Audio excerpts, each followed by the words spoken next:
రీతిన గౌరవ ముఖ్యమంత్రి గారిని చెప్పు చూపిస్తా మాట్లాడుతున్నాడు. ఆయన సభ్య సమాజం తలంచుకునే విధంగా ఉన్నది ఆయన ప్రవర్తన, ఆయన మాట, ఆయన వ్యవహార శైలి. నిజంగా కూడా దళితుడును అని చెప్పుకునే బాల్కా సుమన్ తన జాతికి అవసరమైనప్పుడు తన జాతి పక్షాన నిలబడింది ఏనాడు లేదు. మనం అందరం చూస్తూనే ఉన్నాం గడిచిన 10 ఏళ్ల పాలనలో.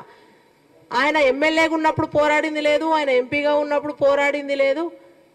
కేవలం కేసీఆర్ అండ్ కంపెనీ, ఆ కేటీఆర్ అండ్ ప్రో వాళ్ళ దగ్గర ఉన్న ఆ గడికాడ కాపలా ఉన్న మనిషి ఆయన. అంతేగా వాళ్ళనేమన్నా అన్నప్పుడు కుక్కలాగా బయటికి వచ్చి బహుబావు అని మొరుగుడు తప్ప ఇక బాల్కా సుమన్ అయితే మన తెలంగాణ జాతికి కానీ తన దళిత జాతికి కానీ చేసింది ఏనాడు ఏమీ లేదు. ఎన్నో అఘాయిత్యాలు దళితుల మీద. నేరెళ్ళ ఇసుక అక్కడ లారీతో దొక్కించి చంపిండ్రు, మనకు తెలుసు. మహబూబ్ నగర్లా తిరుమలాపూర్ నరసింహుల్ని చంపిండ్రు. వనపర్తిలో అమ్మాయి ఫీ రియంబర్స్మెంట్ రాక ఆ అమ్మాయి చనిపోయింది. ఆ అమ్మాయి పక్షాన మాట్లాడింది లేదు. మరియమ్మ లాకప్ డెత్ గురించి కూడా ఎన్నడూ మాట్లాడింది లేదు. ఇవన్నీ వదిలేసి కేవలము నిన్న గౌరవ ముఖ్యమంత్రి గారు మాట్లాడిన దాని మీద ఆయన మాట్లాడుతూ ఉన్నాడు. మరి గతంలో కేసీఆర్ మాట్లాడినప్పుడు ఎందుకో ఇది తప్పుదోరా అని ఎందుకో నీ దొరకెందుకో చెప్పలేదు. మరి ప్రధానమంత్రిని సాక్షాత్తు దేశ ప్రధానమంత్రిని వాడు వీడని మాట్లాడతాడు. కేంద్ర మంత్రి కిషన్ రెడ్డి గారిని ఆ భాషలో మాట్లాడతాడు. భాష బూతు భాష పితామహుడు మీ దొర. పదే పదే రేవంత్ రెడ్డి గారి భాష మీద మీరు మాట్లాడుతున్నారు కదా, ఆ భాష పుట్టిందే మీ నుండి. మీకు కరెక్ట్ సరైన తీరులో సరైన దిశగా ఆయన కరెక్ట్గా సమాధానం ఇస్తున్నాడని చెప్పి ఇవాళ లేనిపోని అన్ని అందరూ కలిసి మూకుమ్మడి దాడి చేస్తూ ఉన్నారు. దాసోత్సవం అనేది దమ్ముంటే పొద్దుగాల 11 గంటలకు వచ్చి ప్రెస్ మీట్ పెట్టండి. మీకు రాత్రి తాగింది దిగక ఎప్పుడు కూడా 1ంటికి 2ంటికి ఆయన ప్రెస్ మీట్లు ఉంటాయి. ఇంద్రవెల్లి సభల దాసోత్సవాను మాట్లాడుతూ సభాధ్యక్షులు సీతక్క గారు అనే బదులు కవితక్క గారు అన్నాడు. మాకు అప్పుడే అర్థమైంది, అందరం గొల్లున నవ్వినాం. అంటే బ్రోకర్ పని నువ్వు చేసింది. ఈడ ఉండి కాంగ్రెస్ పార్టీలో ఉండి నువ్వు టీఆర్ఎస్ కి బ్రోకరిజం చేసినావు.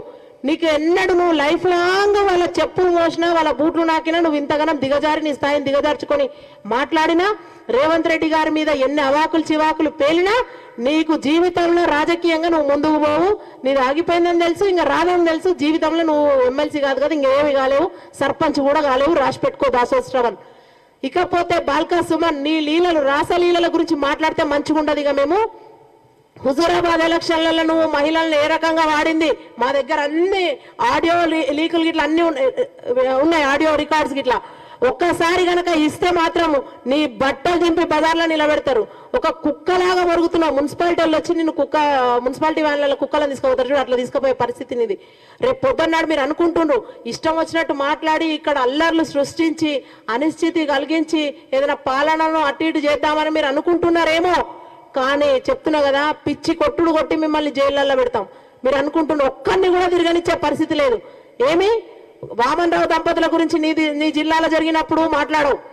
హత్యలే, మీరు మొత్తం హత్య రాజకీయాలే. నువ్వు యూనివర్సిటీలో నీ భాగవతాలని యూనివర్సిటీకి పోతే తెలుస్తాయి బాల్కా సుమన్. మొత్తం ఉద్యమం పేరు మీద నువ్వు ఎంత సంపాదించుకున్నావో తెలుస్తుంది. ఉద్యమం అయిపోయినాక మీరు అధికారంలోకి వచ్చినాక నీ ఆస్తులన్నీ ఇప్పుడు అంతెందుకు. ఒక ఎపిసోడ్ అంతా అమ్మాయి ఎవరు సంధ్య అని నీ మీద మొత్తం అవే అలిగేషన్స్. సంధ్య అని ఆమె చెల్లెలు వచ్చి మొత్తం నన్ను ఇట్లా వాడుకొని వదిలేసిండు అని చెప్పి నీ ఇంటి చుట్టూ నీ ఇంటి మీదకి వచ్చింది. ఆమె ఢిల్లీ దాకా పోరాటాలు చేసింది.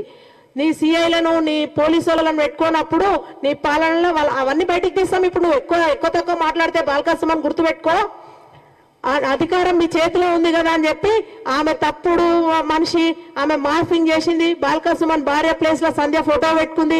ఇట్లాంటివన్నీ చేసి అందరినీ మభ్యపెట్టినావు. తెలంగాణ సమాజానికి మొత్తానికి తెలుసు నువ్వు ఎంత ఎదవో.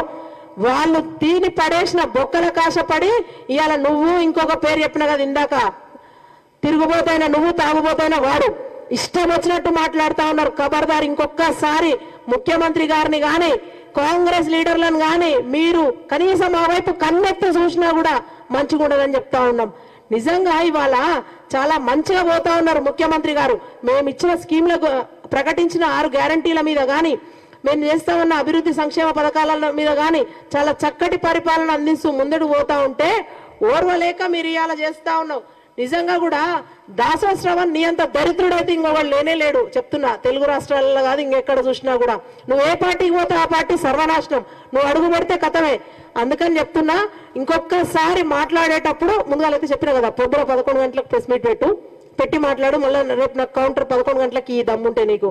తర్వాత నిజంగా కూడా అల్లర్లు సృష్టించి ఆగమైతామని చెప్పి ఇష్టం వచ్చినట్టు మాట్లాడితే మాత్రం బొక్కలు ఇరగొట్టి మిమ్మల్ని బొక్కబోర్ల వండబెట్టి తొక్కి బొక్కలు ఇరగొట్టి జైల్లో పెడతాం.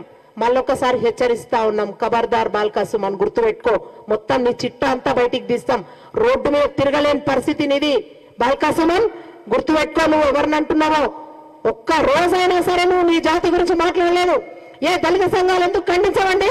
ఎందుకు ఖండించరు? అంటే దళితులు అయితే మాత్రం ఏదైనా మాట్లాడచ్చా? ఎవరినైనా ఏదైనా అనొచ్చా? మీదైనా వస్తేనేమో మీ దాకా రాకముందే అట్రాసిటీలు అవి అంటూ ఉంటారు. మరి ఇక్కడ ముఖ్యమంత్రి రేవంత్ రెడ్డి గారిని అంటే మాత్రం మీరెవరు పెదవి విప్పరే? మీకేం బాధ్యత లేదా? నేను అదే ఒకటే అడుగుతా ఉన్నాను తెలంగాణ సమాజాన్ని. ఈ బాల్కాసుమన్ అనేటోన్ని ప్రమాదకరమైన వ్యక్తి, అత్యంత ప్రమాదకరమైన వ్యక్తి. అన్ని రోడ్ల మీద తిరగకుండా చూడండి. మరొకసారి మీకు విజ్ఞప్తి చేస్తా ఉన్నాం. ఈ పాత్రికేయ సమావేశానికి విచ్చేసిన మీ అందరికి కూడా ధన్యవాదాలు. Thank you.